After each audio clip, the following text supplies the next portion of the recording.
노영희 변호사 위대한 유산 상속 많은 것이 궁금한 두 남자가 거대한 비밀의 문을 연다. 노영이와 두 남자의 위대한 유산 어렵고 복잡한 유산 상속 해답. 노영이와 두 남자의 위대한 유산 누구도 몰랐던 사례의 대답. 노영이와 두 남자의 위대한 유산 이 문제를 해결할 길이 보인다. 노영이와 두 남자의 위대한 유산 위대한 유산 상속 팟캐스트. 네, 안녕하세요. 노영이와 두 남자의 위대한 유산 12번째 시간. 석 달째. 엄청나네요. 네. 안녕하세요. 박상속입니다. 안녕하세요. 김증현입니다. 그리고 우리대 걸크러쉬 변호사님, 노영희 변호사님 어서 오세요. 안녕하세요. 반갑습니다. 반갑. 네. 이상하다. 반갑이 뭐야? 반가 그래야 되는 거 아니야? 네. 뜨거운 여름을 맞이하여 더 뜨겁게 진행을 하도록 하겠습니다. 네. 근데 이게 진짜 뜨거운 주제라고 표현하기에는 좀 그렇고요. 이제 화나는 주제. 저희가 열받는 뜨거움이죠. 석 달 전에, 불과 석 달 전에 대한항공이라는 에피소드로 대한항공을 그렇죠. 물고 씹고 뜯고 즐기며 저희가 한 달을 보냈어요. 네. 매주 다뤘잖아요. 네. 한진일가의 만행을. 근데 이건 뭐 이번에 아시아나네요?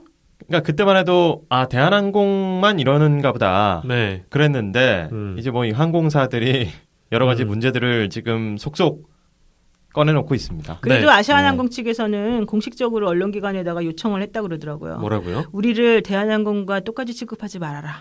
우리의 갑질은 그들의 갑질과 차원이 다르다. 뭐가 다른 건지 사실 잘 모르겠어요. 물론 더 뭐 대단하다는 건가요? 아니면 뭐 아무것도 아니라 이건가? 건가요? 그래서 그 얘기를 들은 뭐 어떤 평론가들이 좀 웃었다는. 아니 근데 그럴 다르긴 달라요 또. 결이. 그렇지. 다르긴 다르죠. 사람들이 좀 더 큰 차원의 거다. 그렇죠. 개인적인 물컵 던지고 이런 건 아니다. 좀 쪼잔하지 않다. 이런 취지였던 것 같아요. 거의 뭐 그러니까 왕국을 제대로 건설했다. 네. 아니 근데 박상구 회장의 그 성희롱 관련된 내지는 뭐 뉴스에서 나온 것처럼 몸매 좋은 사람이 여승무원들이 특히 뽑아서 뭐 그 안아주고 뭐 이렇게 하게 했다. 그리고 뭐 그 회장님 뜨시면 네. 그 조금 연세 있으신 경력 있는 승무원 분들은 다른 데로 피해 있고 눈에 보이지 않게 하고 그런 걸 알아서 그렇게 했다라는 거잖아요. 아니 뭐 북한이에요? 아니 그러니까 기쁨조라니까 기쁨조. 이건 아시아나 기쁨조. 진짜 추잡한데. 사실 얘기하면서도 추잡해가지고 늙어서 왜 그 모양일까? 더 중요한 건 그분이 매달 첫 번째 주 목요일 날 와서 그렇게 하면서 길을 받아간다. 길을 받아가요? 그 여승무원들 강화도 만이산이라고 있어요. 그쪽에 이렇게 기 받는데 좋은 데 있거든요. 거기 가시면 진짜. 되는데. 미국에도 무슨 그렇게 말씀하시는 기 받는 건가요? 데 있지 않아요? 되게 유명한데? 어디요? 미국에. 거기 무슨 갑자기 까먹었네. 골든 게이트 브릿지? 그거 아닌가 봐요. 그거 아닌 것 같고 골든 게이트 브릿지는 아닌 것 같고요. 어쨌든 이 회장님 갑질은 사실은 이제 지금 노골적으로 본인이 이제 뭔가 했다라고 지금 증명된 건 하나도 없는데 중간 관리자들이 유도하고 여러 가지로 좀 뭐 어떻게 보면 정착을 시킨 그 중간 관리자분들이 있으신 것 같아요. 알아서 긴다는 표현을 하는 거죠. 다 알아서 기나 봐요. 이렇게 회사 다니면. 노예 의식이라고 해야 되나요? 아니 뭐 물론 어떤 측면에서는 일을 하다 보면 뭐 이거를 그냥 추잡하다라고 표현하기도 하지만 우리가 왜 이제 상급자나 계급이 있는 사회라고 그냥 냉정하게 바라본다면 물론 윗사람이 지시에 따를 수 있고 이건 뭐 지금 사실 뭐 박 모 회장님께서 지시한 건 아니니까 모르죠. 그러니까 뭐 지시했는지 어떻게 했는지 모르겠지만 지금 당장 지시했는지는 모르겠지만 모르죠. 근데 나는 솔직히 그게 지시가 없었다고 말하기가 좀 웃긴 것 같은데 왜냐하면 거기서 여승무원들한테 그랬대잖아요. 회장님 한 번만 안아드릴게요. 한 번만 안아봐도 될까요? 이렇게 말하면 안 된대요. 그러면 뭐라고 해야 돼요? 한 번만에 빼야 된다는 거예요. 왜냐면 여러 번 안아달라고 하고 싶을 수도 있잖아요. 회장님이. 근데 회장님 한 번만 안아봐도 돼요. 이렇게 말하면 딱 한 번만 안아주겠다는 뜻으로 들리기 때문에 회장님이 불쾌하실 수 있다. 그러니까 그런 말을 하지 마라. 이랬다는 거예요. 추잡하다 진짜. 근데 그게 말이 됩니까? 그리고 나는 이해가 안 가는 게 왜 교관이 눈물을 흘릴까? 회장님을 봐서 너무 좋다는 뜻이겠죠? 근데 북한이겠죠, 뭐 진짜. 나는 이해가 안 가더라고. 북한 할 게 아니라 어떤 대기업이나 이런데 그 사내 문화라고 이제 좋게 표현하면 그렇게 사내 문화라고 생긴 게 사실은 굉장히 좀 뭐 마치 그 일제시대의 어떤 집체교육할 때 정신 무장해가지고 우리는 주인님께 충성을 다해야 되는 막 거의 그런 느낌으로 아니, 옛날 그러니까 언론에 비춰진 그런 억지 북한의 문화를 보여주는 것 같아서 뭐 물론 북한이 그냥 마냥 납다는 게 아니고 왜 우리 언론에 그냥 일상적으로 보도되는 그런 내용이 있잖아요. 막 원숭이 모시면 막 손들 막 울고 그런 것 같아서 그러니까 어떤 뭐 너무 1인 지배가 그러니까 여기도 세습이잖아요. 이렇게 대기업들도 그건 그래요. 전문 경영인을 데리고 와서 뭐 확실한 어떤 능력이 있어서 그걸 맡는 게 아니라 사실은 그 우리 박 회장님도 박 회장님. 2세대신 거잖아요, 그죠? 네. 예, 1세대는 정말 그분은 뭐 택시 2대인가, 뭐 차 2대로 이렇게 사업을 시작해가지고 뭐 입지전적으로 정말 이 금호그룹을 만들었다는데. 아니 우리 뭐 녹음하기 전에도 노변이랑 나랑 얘기한 게 이제 독과점의 문제야. 그렇죠. 항공사가 서버.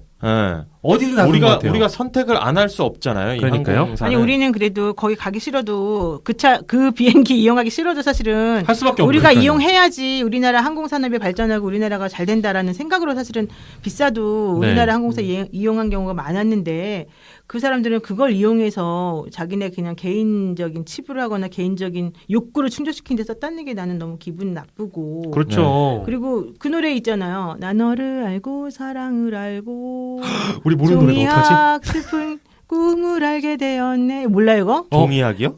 이거 전영록의 종이학 노래 있잖아요. 아니 좀 전에 종이학 가사가 나왔어요. 모른단 말이야 진짜로? 야. 전영 세대가 아니라서. 우리 외모상으로 그렇게 차이 많이 안 나잖아.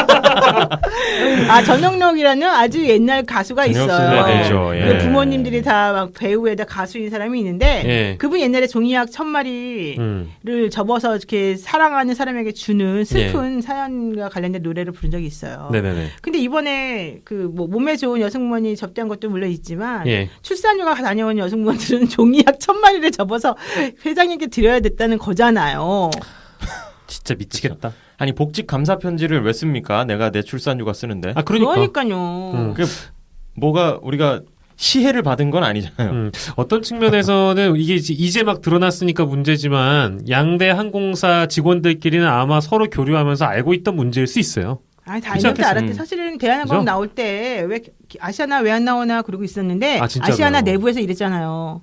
야 지금 기회야. 이거 터트리면 우리 회사 망가지는데 대한항공 쟤네들 저렇게 헤맬 때 네네. 우리가 좀 해야지 이거였잖아요. 그래서 사실은 그 얘기가 나오다가 싹 없어진 거고요. 이 모든 사건의 본질은 2004년도에 이 금호에서 깜도 안 되는데 대우건설 인수하고 뭐 이러면서 사실은 비극이 시작된 거죠. 그랬다가 2009년도에 다 그룹 해체되고 토니오 이제 다 망가졌으니까. 그래서 결국 하나 남은 알짜배기 이 아시아나 항공 여기서 번 돈 가지고 저기다 퍼다주고 저기다 퍼다주고 이러면서 우리 또 이 금호고속의 박상구 회장님이 너무 금호고속을 사랑하신 나머지 이걸 가지고 한번 해보자. 그래서 이 모양 이 꼴이 이제 사실 시작이 된 거여서 아시아나항공 승무원들은 아침에 출근하면서 맨날 그런 데잖아요. 박삼구 회장 빚 갚아주러 일하러 나왔다 이런 데잖아요. 그것도 일리 있는 말이다. 아이고. 그렇죠. 열심히 일해가지고 흑자 내면 뭐하냐고요. 구성원들이 참 힘 빠지겠네요. 이 조직원들이. 그리고 맞아요.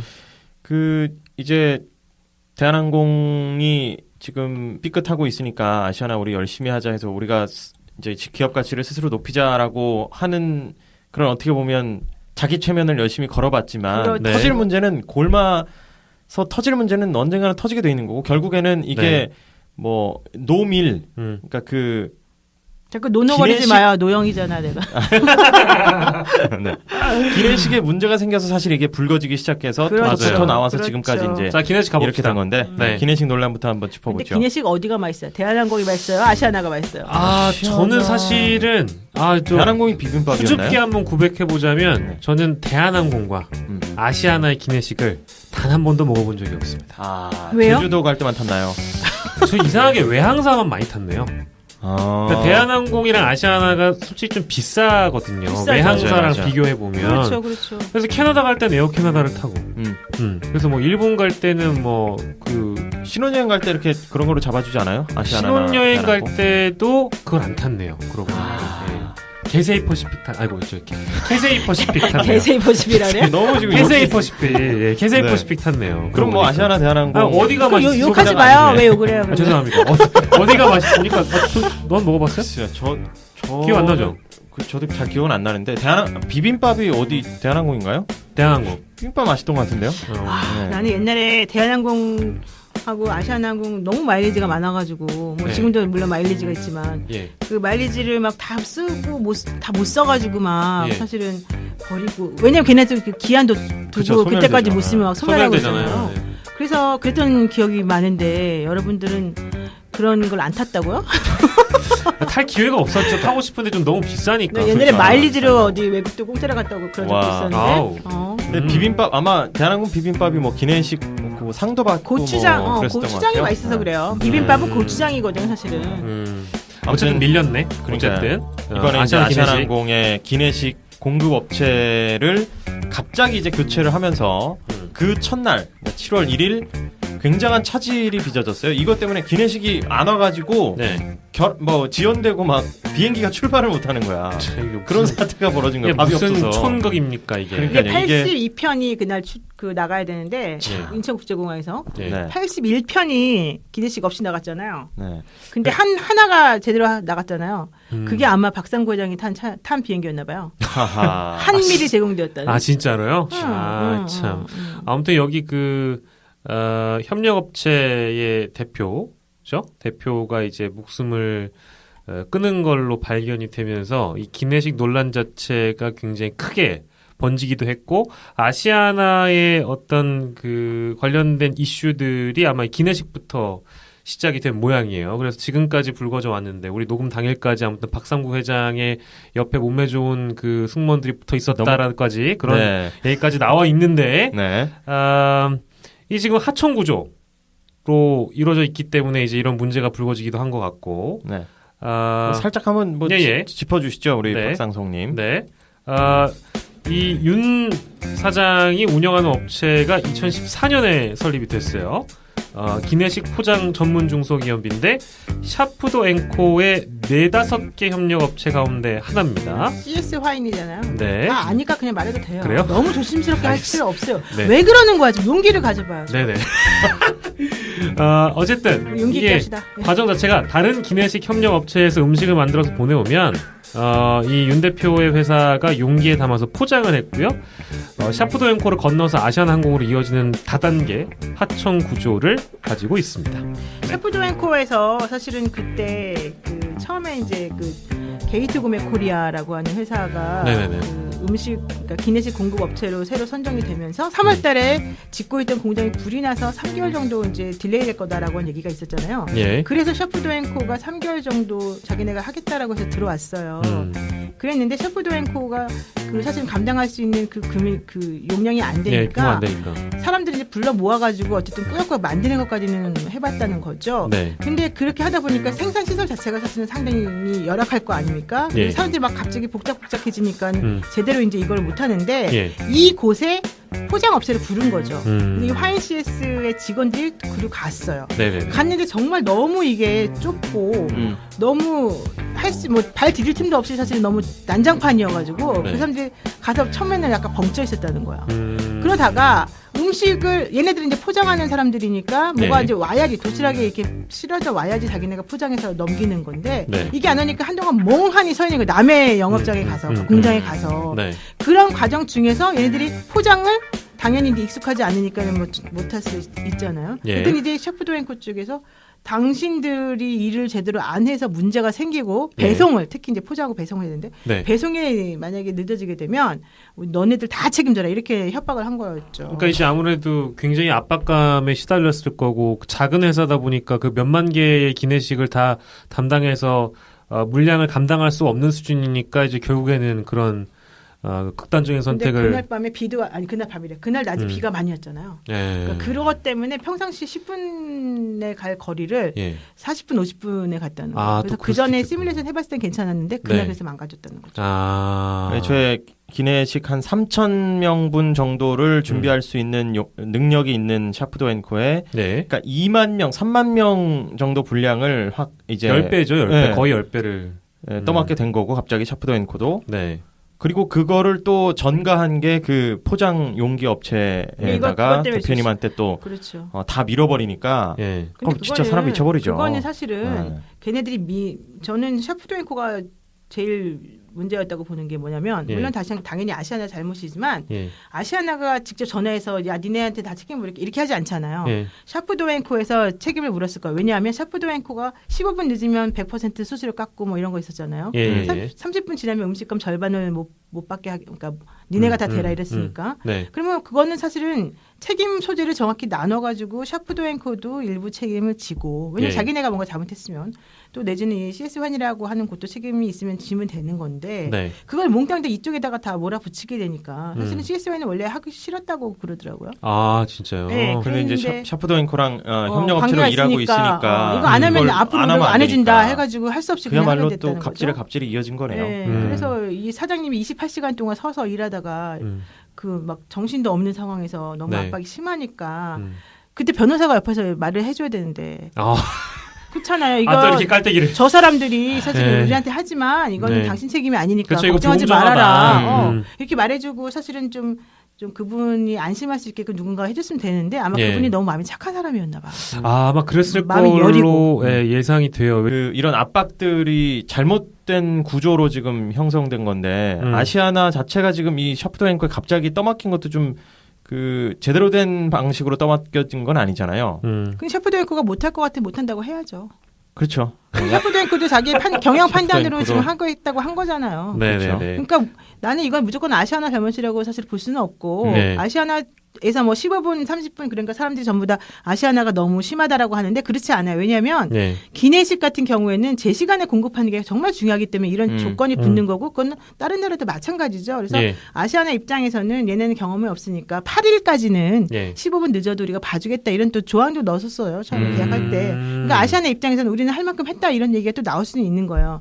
다만 그럼에도 불구하고 뭐 천재지변이라든가 뭐라든가 이런 여러 가지의 이제 문제가 생길 거를 감안해서 미리 좀 이걸 해놨었어야 된다는 게 첫 번째 난 생각이고 왜냐하면 아시아나는 경험이 많잖아요. 근데 다른 회사들은 안 그러잖아요. 그렇죠. 그러면 아시아나가 얘네들이 예상하지 못한 여러 가지 문제가 발생할 수 있다는 것을 좀 알려주거나 뭔가 좀 교육해서 이런 문제가 안 생기게 했었어야 되는 게 아니냐 대기업의 입장에서 난 그런 생각 좀 하고요. 더 하나 뭐 여러 공급 라인을 좀 예비 정도로 가동할 수 있는 다른 데하고도 좀 협력을 해서 혹시 여기 샤프드앤코가 안 되면 또 할 수 있도록 좀 어느 정도 해놔야 되는 거 아닌가 그런 생각도 좀 드네요. 그러니까 맞아요. 2-3천씩 하던 데다가 2만 명, 3만 명 분을 근데 아시아나는 또 그렇게 주장하지 않아요. 아시아나는 이 샤프드앤코가 2-3천씩 하던 그렇게밖에 못하는 회사가 아니다. 이 회사는 2만씩 이상 할 수 있는 그런 능력과 설비를 갖춘 회사다라고 얘기를 했어요.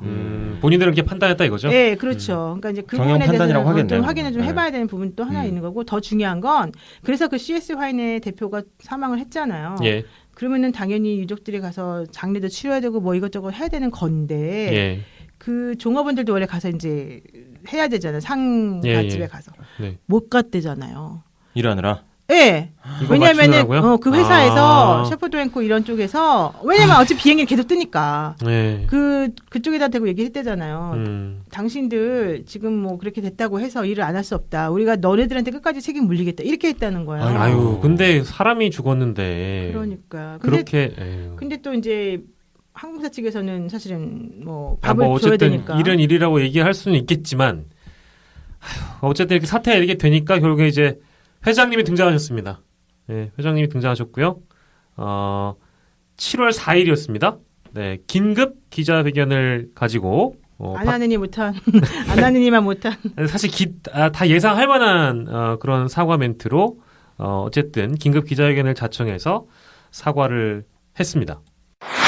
유족들께 심심한 사과의 말씀을 드립니다.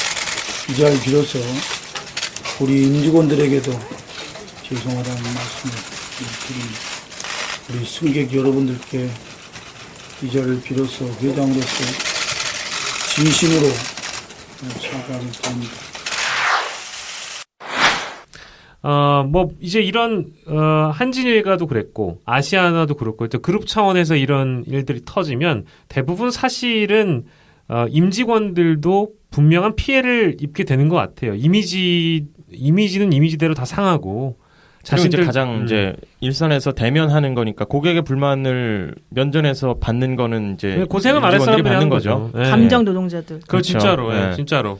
네. 그래서 이제 뭐 우리가 만약에 비행기를 타러 왔어도. 네. 아니 왜 안 주는 거야? 밀 서비스나 이런 게 안 되고 하면. 근데 기내식 예약했는데 왜 안 줘? 그러니까 이런 사람들이 지금 굉장히 눈을 부라리면서. 아니 비싼 돈 주고 예약했는데 어떻게 기내식을 안 줘? 이거 말도 안 되는 소리 아니야 이거. 체포해. 사실 비행기는 또 기내식 먹는 재미가 좀 맞아요. 쏠쏠하잖아요. 사실이죠. 기내식에서 뭐 배고픈데 뭐 라면 끓여 어디 뭐 먹습니까? 근데 기내식도 중요하지만 더 중요한 거는 이런 식으로 해서 비행기가 연착이 되잖아요. 네. 출발 지연이 되면서 3시간, 4시간씩 지연이 되잖아요. 맞아요. 근데 그거에 대한 처리를 어떻게 하냐. 왜냐하면 출장이나 긴급한 계약 때문에 가는 사람들도 있는데 그럼요. 비행기가 연착이 돼가지고 그 타임을 놓치게 되면 사실은 그거 어떻게 돼요? 누가 책임져야 되는 거 아닙니까? 제대로 책임져 주지도 않아요. 또 그런 경우는. 그래서 바로 그것 때문에 그러니까 이 아시아나 쪽에서 그로 인한 손해에 대해서도 지금 다시 책임을 지겠다라고 얘기를 했죠. 보상하겠다. 네, 그래서 국토교통부에서 제대로 해라 안 그러면 과태료 매기겠다 이렇게 얘기하고 있는 거죠. 네, 그렇죠. 아무튼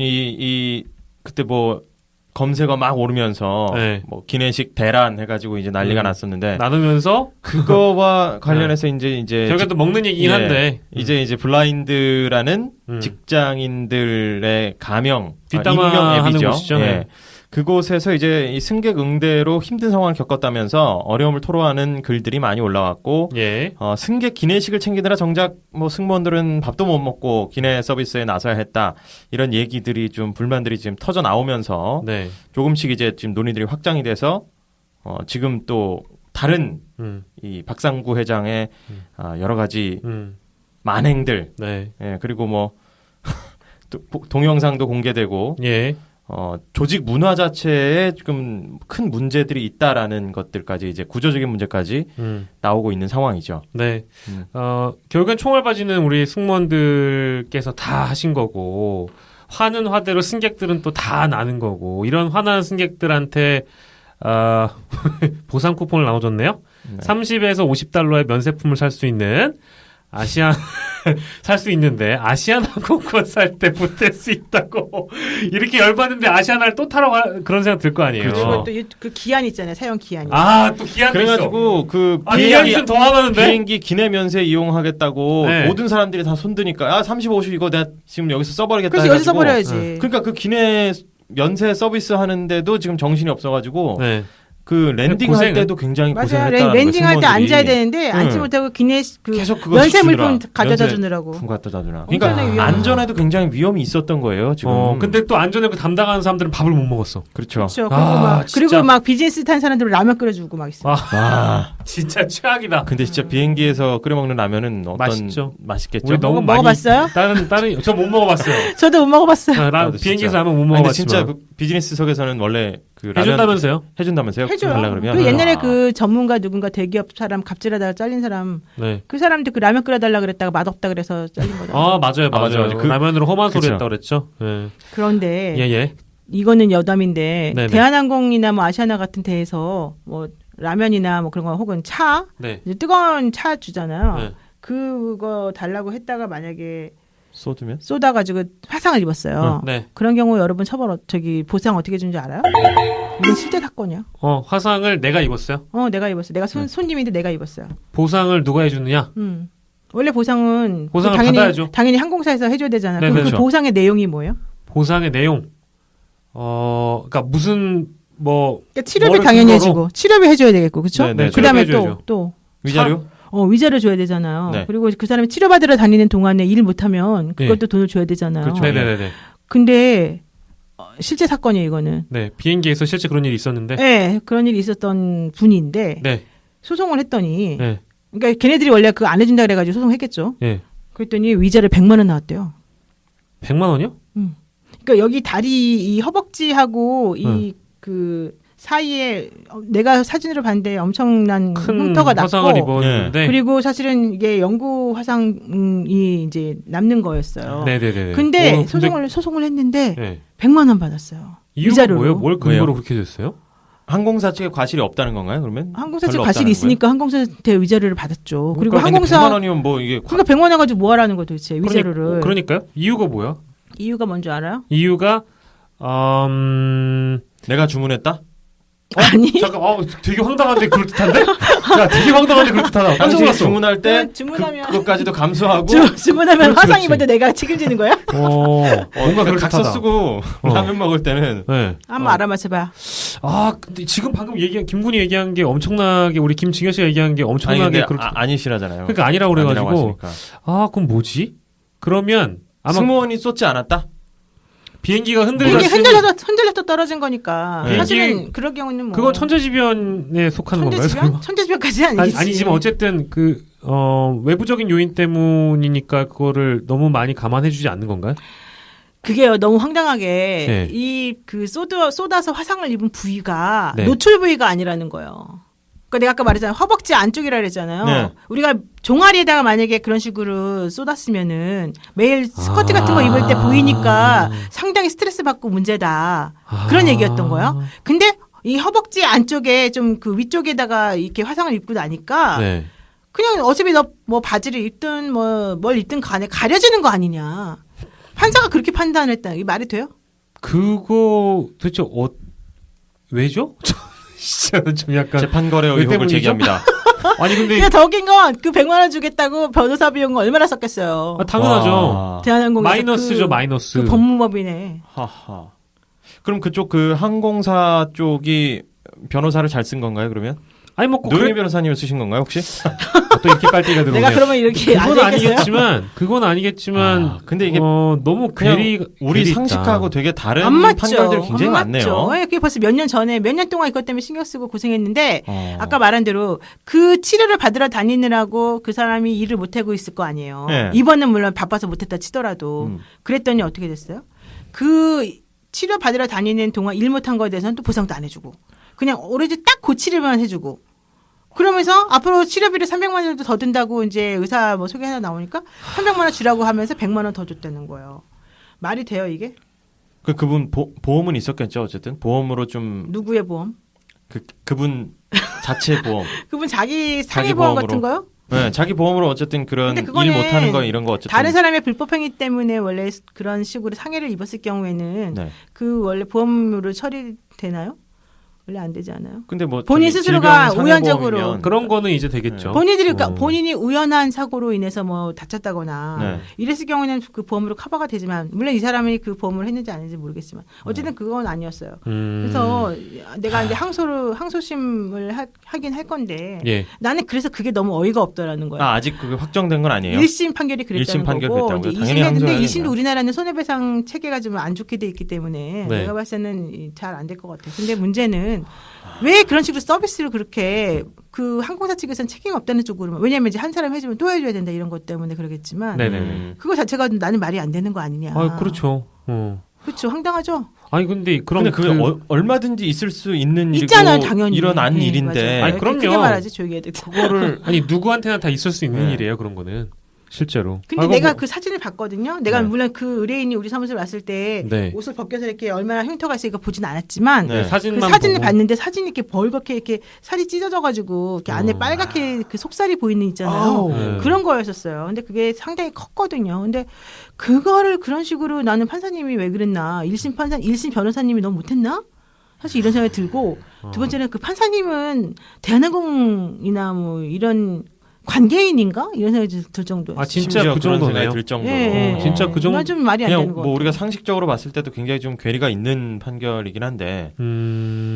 그런데 이번에 그 조현민, 조연아 그 사람들 변호사 비용 대한항공 회사에서 다 내주고 그 얘기 나오는 걸 들어보니까 내가 좀 황당해서 기가 막힌 거죠. 기가 막혀서 생각해서 얘기한 거예요. 아니 어디 무서워가지고 차를 마시거나 라면을 시킬 수나 있겠어요 이래가지고. 그러니까 비행기 우리가 많이 안 타봐가지고 잘 모르는데 굉장히 천태만상들이 있네요. 진짜 경악스럽다. 지금 다시 한번 얘기로 돌아오면 지금 이제 하도 이 기내식 대란 사태가 있다 보니까 어떤 데서는 와인 그 코르크를 물체가 없어가지고 젓가락으로 딴다고 그런 얘기도 있더라고요. 아니 그러면서 또 그 1000개 정도 1000식은 또 버렸잖아요.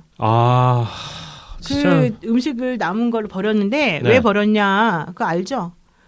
아시아나항공에서 음식 대란인데 음식을 버렸다. 1000끼 정도를 왜 버렸냐? 같이 서비스가 되어야지 되는 다른 그것이 구비되지 않았기 때문에 버렸다는 거예요. 무슨 얘기예요? 그게 말이 돼요? 그러니까 예를 들면 브리또 같은 거를 이제 주는 거예요. 브리또를 주면서 원래는 뭐 같이 먹을 수 있게 물도 주고 뭐 같이 뭐 먹을 수 있게 뭐 이렇게 사이드를 주는 게 있는데 그걸 그게 안 들어있다고 버렸다. 첫 번째 그런 얘기 나오고 어차피 쓰지 않을 것이다. 두 번째로는 뭐 내가 들은 걸로는 숟가락, 포크 이런 게 없어서 어차피 먹을 수 없으니까 손으로 먹는 것도 아니니까 그냥 버렸다 이랬다는 거예요. 말이 되나 그게? 잘 산다? 그러면서 더 중요한 건 승무원들이 밥도 안 줬다는 거예요. 그러니까요. 아, 뭐 그런 경우가 있어. 인권 유린의 현장입니다. 네. 아시아나 승무원들은 기품조를 하고 있다고 하는데 그러니까요. 네네네. 또 다른 이제 저희가 앞에서 잠깐 언급한 얘기입니다만 그 기내식 대란이 어느 정도 좀 진정이 되긴 된 거죠. 그렇죠. 진정이 되어가는 찰나 한 달 걸린다 그랬는데 일단 브리또로 해결하고 있어요. 그러니까 그것도 진정된다는 게 사실 정상화됐다는 게 아니라 그건 아니죠. 뭐 그런 간편식으로 때운다든지 그렇죠. 다른 식으로 지금 되고 있기 때문에 정상화의 길을 걷고 있는 와중에 이제 그 직원들의 분노가 정말 그게 달하면서 이제 이 사내 갑질 문제로 그러면 또 이 와중에 감정 싸움하고 내가 보니까 금호 아시아나가 상당히 자존심이 센 회사인가 봐요. 왜냐하면 첫 번째 그 기내식 대란 하기 전에 3월달에 불났을 때 당연히 이제 아시아나가 대한항공 측이 원래 자기네 회사 안에 그게 있잖아요. 그 음식 만드는 공장도 있고 거기는 뭐 7만 8만씩도 사실은 한다고 그러잖아요. 성수기에는. 어쨌든 그러다 보니까 그쪽에다가 도움을 요청했는데 당연히 대한항공 측에서는 경쟁사가 요청하니까 사실은 싫을 수도 있죠. 또 내지는 한창 성수기일 때 도와달라는 거니까 사실 싫을 수가 있죠. 7월 달부터 그랬으니까. 그래서 싫다 그랬다는 거잖아요. 뭐 간세법 위반이었니 어쩌니 이렇게 얘기를 들어서. 그러니까 그게 자존심이 상한 거지.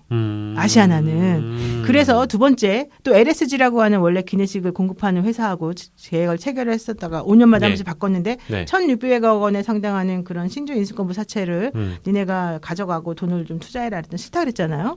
그런 와중에 이 게이트 구매 코리아 공장 불나니까 그러면은 LSG에서 우리가 공급하겠다. 3개월, 4개월은. 그러면 그거 받아들여야 되는 건데 그러면 니네가 게이트 구매 코리아 하청업체로 들어와서 해라. 이렇게 했다는 거야. 우리 너네랑 계약하기 싫다고. 자존심 세잖아요. 그래서 결국 그 두 개를 다 X에 받았잖아요.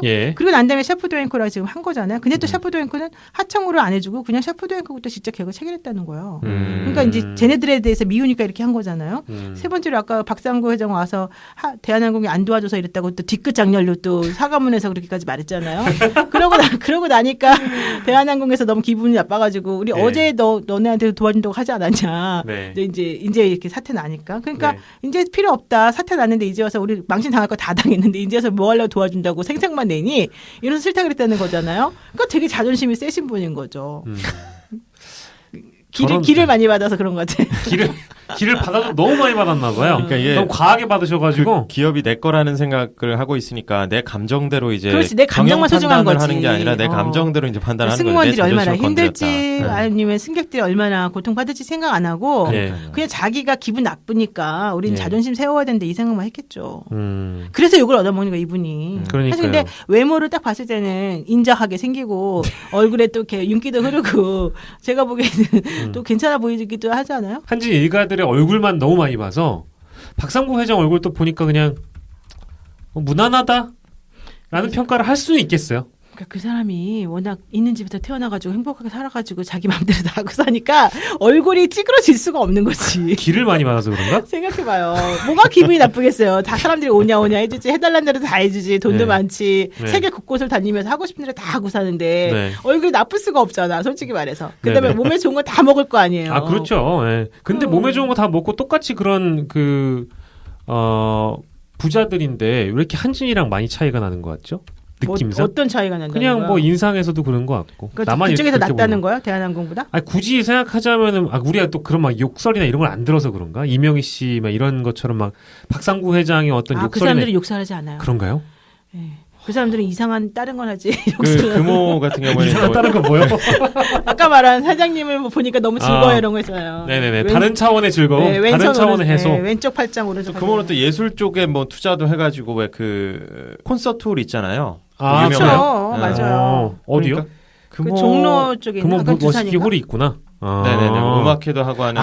어딘지 알아요. 광화문 근처구나. 그쵸. 네, 그쪽에 재단 있잖아요. 네. 금호 아트홀. 금호 아트홀. 그렇죠. 네. 우리 이렇게 쉬운 단어를 몰랐네요. 예술의 조예가 거의 없어. 네, 비행기도 잘 안 쳐. 금호 아트홀이라고 지수 알려줄게. 서울 종로구 세문안로 75. 거기서 3층. 그 좋은 공연들 약간 좀 저렴하게도 하고. 삼성이 그건 더 많이 하지 않아요? 삼성? 네. 나 무료는 한 번도 못 아니, 이렇게 예술의 조예가 깊으신 우리 박상구 회장님이 얼마나 기를 많이 받으셔야 됐을런지 모르겠습니다만. 지금 진행하고 있는 거 알려줄게요. 7월 11일 날 하는 거 현준이 바이올린 독주회. 네. 그다음에 7월 12일 날 하는 거 금호 아트홀 아름다운 목요일 윤웅천 피아노. 네. 그다음에 7월 13일 날 하는 거 예정 황예찬 플루트 독주회. 네. 그 이후에 지금 우리가 방송이 나갈 것 같은데요. 네. 그 말이 맞았는지 확인해 보세요. 네. 아무튼 뭐 거기 다녀오신 분들은 얼마나 금호 아트홀에서 아트를 그 선사하는지나 한번 보셨으면 뭐 알아서 하시고요. 어쨌든 근데 이 예술의 조예가 깊은 이런 그룹에서 말도 안 되는 일들이 많이 벌어져서 저희가 앞서서 얘기했던 그 승무원들이 겪고 있는 황당한 일들 잠깐이나 언급했습니다만 사실은 그 김현정의 뉴스쇼에서 인터뷰했었던 그 라디오 승무원? 인터뷰가 가장 피크였었어요. 네. 그리고 저희 서비스할 때 알루미늄 호일로 된 기내식을 서비스하게 됩니다. 근데 그 오븐 안 온도가 180도 정도 되는데 거기서 뜨겁게 데워서 손님한테 서비스를 하고 있는데 손님 앞에서는 장갑을 끼고 서비스를 못하게 돼 있습니다. 그래서 맨손으로 그 뜨거운 것을 잡고 서비스를 하게 되는 거죠. 그래서 승무원들 중에서는 손에 지문이 없어져서 사실 공항에서 매번 지문인식을 해야 되는데 지문인식이 안 돼서 불편이 많은 승무원이 많습니다. 지문이 지금 그 인터뷰하시는 분도 지문이 없어요? 예, 저도 오른쪽 지문이 없습니다. 아니, 최상의 서비스를 제공한다는 뭐 기업 정신 자체는 좋습니다만 노동자의 건강까지 해쳐가면서 그럴 수는 없는 거죠. 그거는 해선 안 되는 거죠. 네. 근데 이거에 대해서 항의를 해도 너무 뜨거워서 못 잡겠어요. 지문이 사라질 정도예요. 라고 해도 그냥 서비스 해라. 이런 거예요? 예, 손님 앞에서는 면장갑도 비닐장갑도 못 끼게 합니다. 손님한테도 사실 되게 위험하거든요. 그 부분에 대해서 불만을 토로하시는 분들도 많으십니다. 맞아요. 그게 이제 그 지문 얘기가 거기서 나왔죠. 네. 근데 더 기쁜 소식이 하나가 있었어요. 기쁜 소식이요? 네, 그 승무원이 그렇게 해서 지문이 없어요 이렇게 말했잖아요. 네. 그리고 난 다음에 그 다음 날 문자 보냈대요. PD한테. 뭐라고요? 어제 CBS 김현정 뉴스쇼하고 인터뷰한 이후에 우리 회사에서는 그 뜨거운 음식을 손으로 안 만지도록 하는 방침을 새로 만들었습니다. 뉴스쇼에 감사합니다.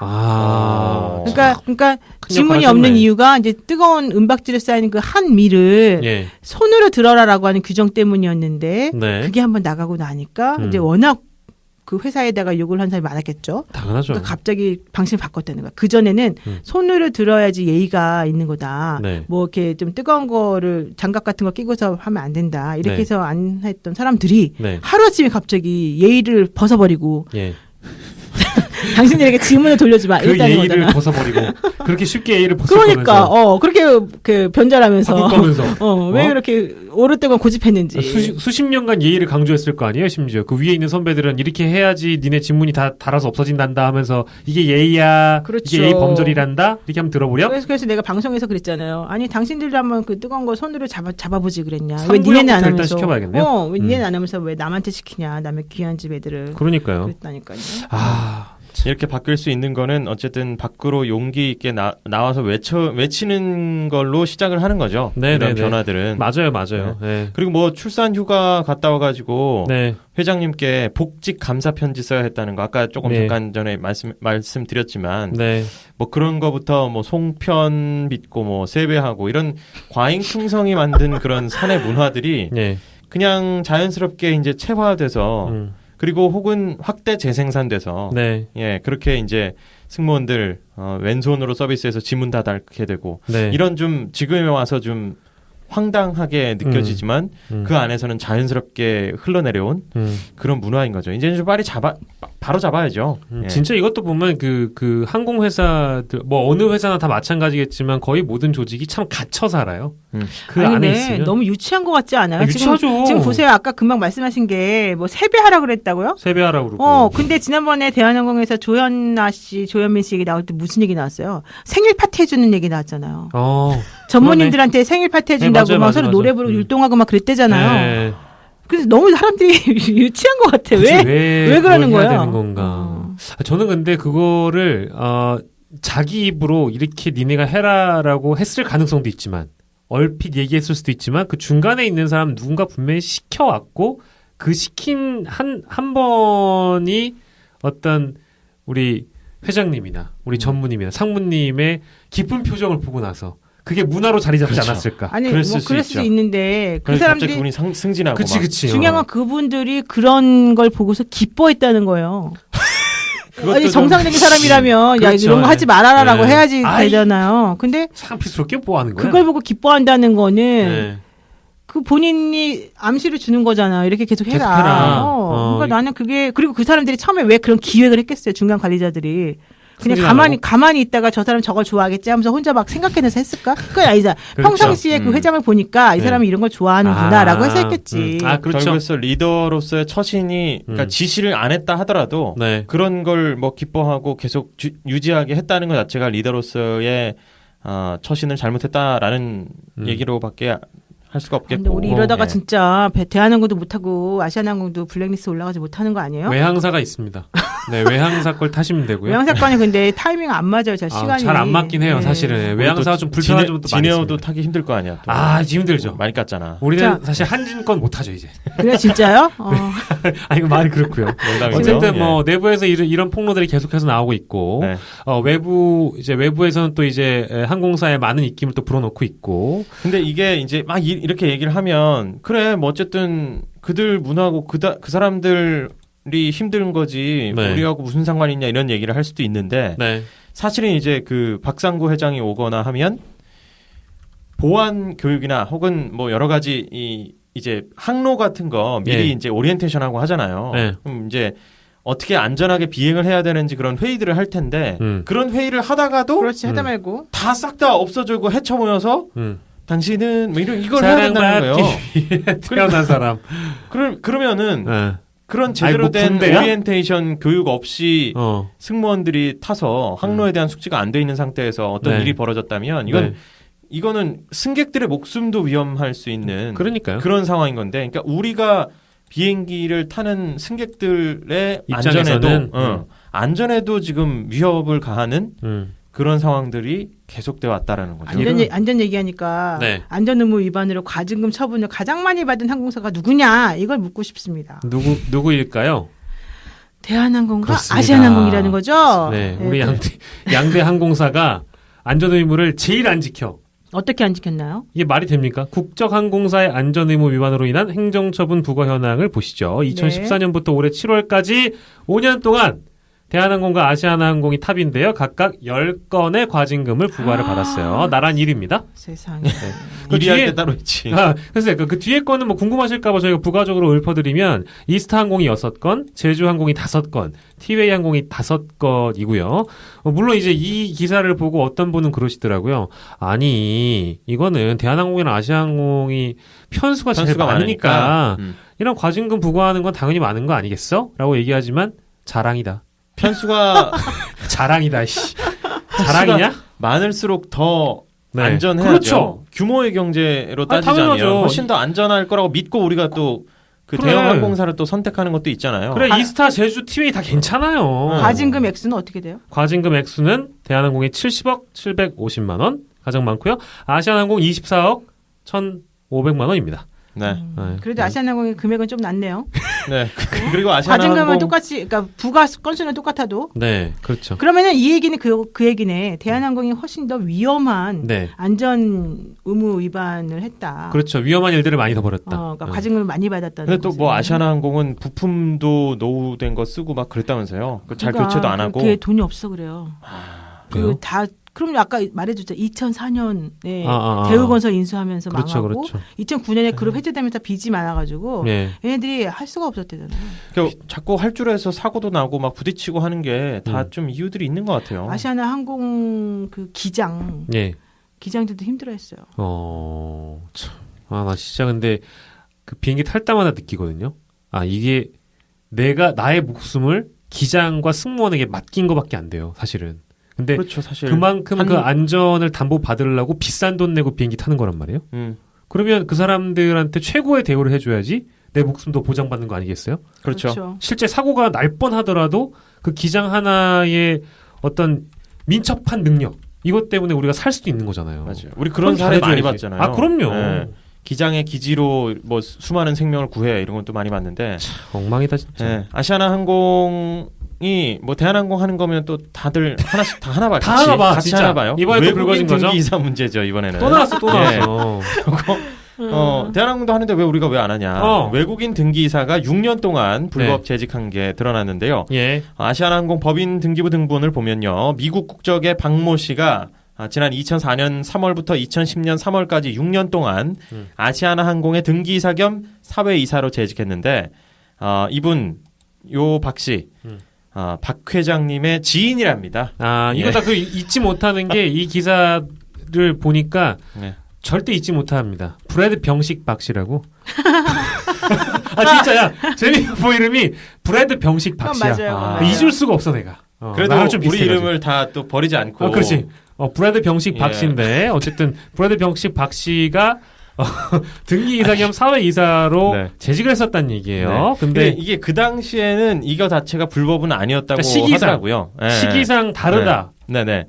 그래서 어쨌든 근데 국토교통부가 이 사실을 지난 4월 진에어 논란이 불거진 이후에 항공사 전수조사를 통해서 파악을 한 거예요. 그 불법이 아니라는 게 무슨 말인지 알아요? 재량껏 그렇죠. 어쩌고라고 그때 규정에 의하면 무조건적으로 뭐 면허를 취소하게끔 되어 있는 게 아니라 취소할 수도 있다 이렇게 돼 있다는 거죠. 그렇죠. 그래서 나는 우리 국토교통부가 이상한 것 같아. 맞아요. 근데 어쨌든 4월에 좀 알았으면. 당연하지.